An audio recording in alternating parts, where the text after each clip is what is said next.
travail à l'emploi. Comment définir travail et emploi? Le travail est une activité économique. Il est considéré comme un des facteurs de production permettant la production de biens et de services. Les travailleurs, aussi appelés les actifs, n'ont pas tous le même statut d'emploi.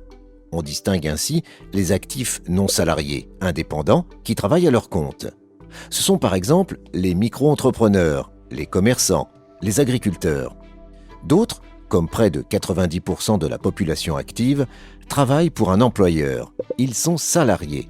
Ce sont les ouvriers et les cadres par exemple. La population active est un sous-ensemble de la population totale. Tous les actifs n'ont pas un emploi, certains sont au chômage. Selon le BIT, le chômeur est un individu sans emploi qui en cherche un et qui est disponible pour l'occuper. À ne pas confondre avec un inactif. Un chômeur est un actif inoccupé. Le développement des formes particulières d'emploi, comme les contrats à durée déterminée, les intérimaires, rendent plus floues les frontières entre emploi, chômage et inactivité. Quels indicateurs pour la qualité de l'emploi?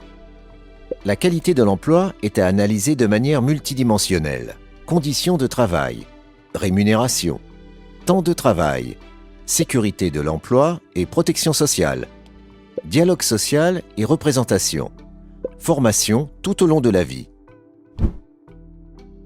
Les évolutions économiques résultant du progrès technique transforment les conditions de travail, les tâches, les organisations et le management. Ces changements amènent à une recomposition des formes d'emploi, CDI, CDD, intérim, micro-entrepreneurs, avec le développement des formes particulières d'emploi plus précaires. Les formes d'emploi varient selon le niveau de rémunération, les perspectives de carrière, l'exigence ou non de mobilité, le type de contrat, la reconnaissance des compétences. Tous ces éléments ont un impact sur la qualité de l'emploi.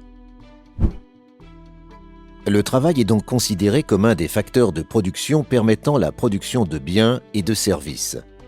Les actifs qui fournissent cette activité n'ont pas tous le même statut d'emploi. Ils peuvent être indépendants ou salariés. Les formes d'emploi sont diverses. On peut être en contrat à durée illimitée, CDI, ou dans une forme particulière d'emploi, en CDD ou en intérim par exemple. Les actifs qui n'ont pas d'emploi, mais qui en recherchent un, sont des chômeurs. Les évolutions économiques résultant du progrès technique transforment quant à elles les formes et la qualité de l'emploi.